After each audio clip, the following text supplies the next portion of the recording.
Hello good morning student. आज हम marketing research की क्लास में विपणन शोध प्रक्रिया मार्केटिंग रिसर्च प्रोसेस के बारे में बात करेंगे।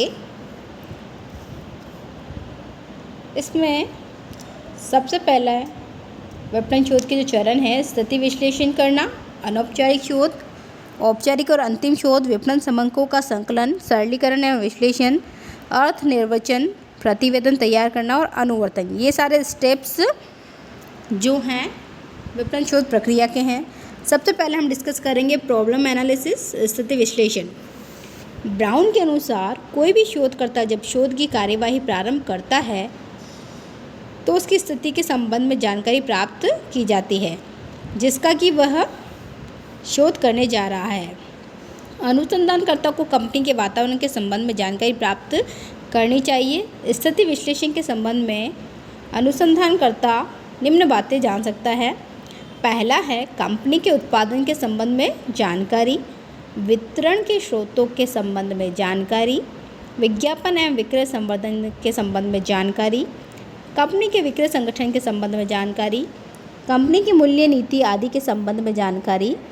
यह जानकारी कंपनी के अधिशासियों से व्यक्तिगत संपर्क करके प्राप्त की जा सकती है। अनौपचारिक या इनफॉर्मल रिसर्च। स्थिति विश्लेषण करने के बाद अनुसंधानकर्ता अनौपचारिक शोध करता है। वह उपभोक्ताओं, पूर्तिकर्ताओं, फुटकर व्यापारियों, थोक व्यापारियों तथा संस्था के प्रमुख अधिकारियों से व्यक्तिगत संपर्क स्थापित करता है। इन व्यक्तियों से संपर्क स्थापित करके शोधकर्ता समस्या के मूल कारण का पता लगाता है। शोधकर्ता को इस प्रकार के साक्षात्कार की एक संक्षिप्त रिपोर्ट लिख लेनी चाहिए ताकि भविष्य में निर्णय लेने में आसानी हो। औपचारिक या अंतिम शोध, फॉर्मल या फाइनल रिसर्च। विपणन शोध के चरणों में ये सबसे महत्वपूर्ण चरण हैं। इनमें निम्न कार्य किए जाते हैं, जैसे कि अन्वेषण के उद्देश्यों का निर्धारण करना, डिटर्मिनेशन ऑफ रिसर्च ऑब्जेक्टिव। विपणन शोध की तकनीक में सर्वप्रथम स्थिति विश्लेषण किया जाता है, तत्पश्चात समस्या का अनौपचारिक अन्वेषण किया जाता है। इन दोनों की सहायता से समस्या के अनुमानित समाधानों की खोज की जाती है, अर्थात शोध क्यों किया जा रहा है इस बात का पता लगाया जाता है। नेक्स्ट वन इज प्रदत्त सामग्री के प्रकार एवं स्रोतों का निर्धारण करना, types of information and determination of sources. प्रदत्त सामग्री के प्रकार, टाइप्स ऑफ डेटा। इसमें प्राइमरी एंड सेकेंडरी डेटा होते हैं। प्राइमरी डेटा जिन समंकों का मूल्य समस्या से प्रत्येक संबंध होता है वे प्राथमिक समंक कहलाते हैं तथा जो प्रमुख समंकों में सहायक होते हैं उन्हें गौण समंक कहते हैं। ब्राउन के अनुसार समंक 4 प्रकार के हो सकते हैं: सर्वे, निरीक्षण सर्वे, ऑब्जर्वेशन सर्वे, प्रयोगात्मक सर्वे, एक्सपेरिमेंटल सर्वे और मिक्स्ड सर्वे या मिश्रित सर्वे। सबसे पहले हम सर्वे के बारे में बात करते हैं। सर्वे 3 प्रकार के हो सकते हैं। प्रथम, तथ्य संबंधी सर्वे, जैसे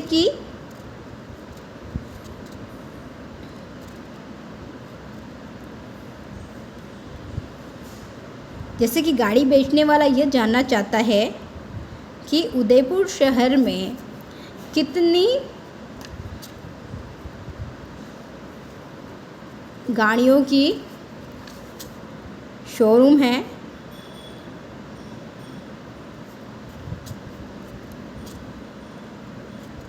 द्वितीय, राय संबंधी सर्वे, यानी किसी के बारे में आप क्या अपना सजेशन देते हैं। जैसे उपभोक्ताओं के एक समूह विषय के पास 4 विज्ञापन प्रतियां भेजी जाती है तो उन प्रतियों के संबंध में उनकी राय मांगी जाती है। यह राय संबंधी सर्वे होता है। तृतीय, इच्छा संबंधी सर्वे, जैसे कि कोलगेट के लिए उदाहरण के लिए देख सकते हैं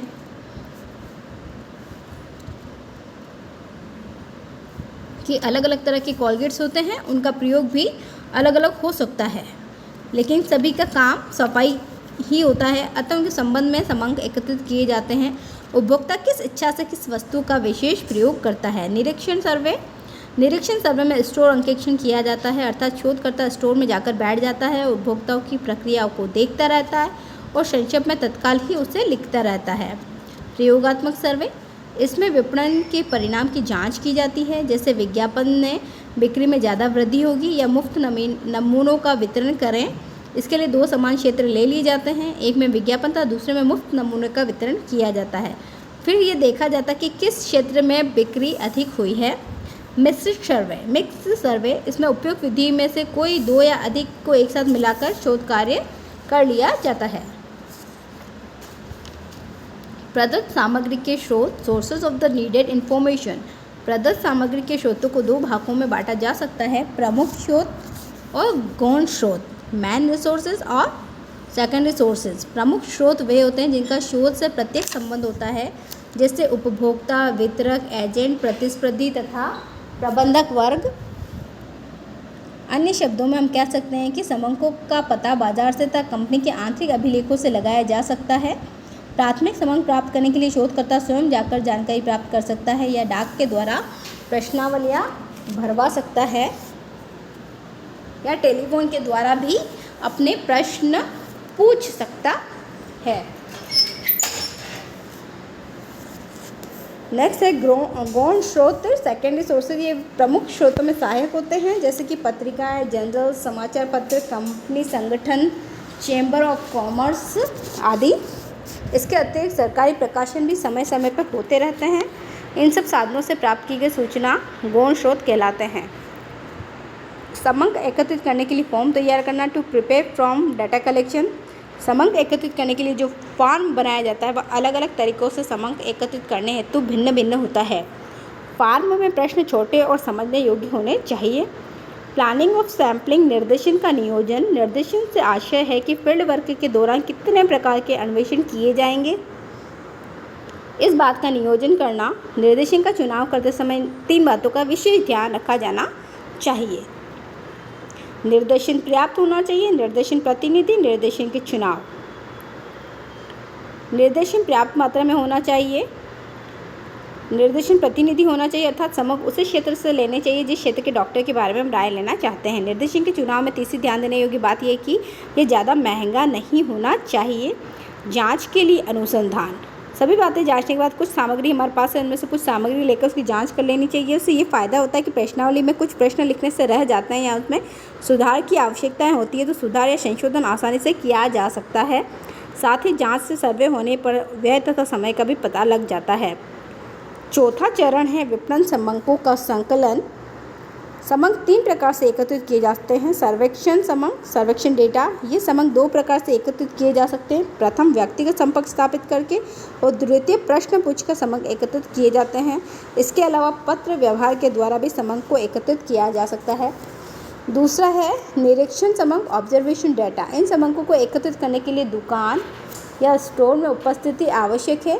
इसमें शोधकर्ता किसी ऐसे स्थान पर जाकर बैठ जाता है जहाँ पर ग्राहक उसे देख ही न पाए और वह ग्राहक की प्रवृत्तियों का निरीक्षण कर सके। प्रयोगात्मक समंक, एक्सपेरिमेंटल डेटा। इसमें बाजार के परिणामों की जांच प्रयोगों के द्वारा की जाती है।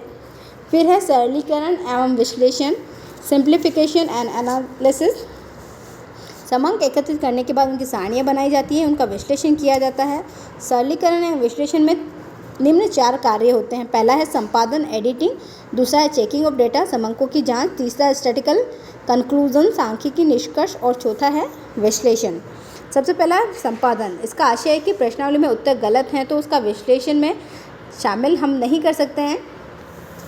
समंकों की जांच, समंक एकत्रित करने के बाद उनकी प्रमाप त्रुटि, स्टैंडर्ड एरर निकाल लेनी चाहिए ताकि गलती अधिक है तो उसका उत्तर सही नहीं होगा, ऐसी प्रश्नावली हमें छोड़ देनी चाहिए।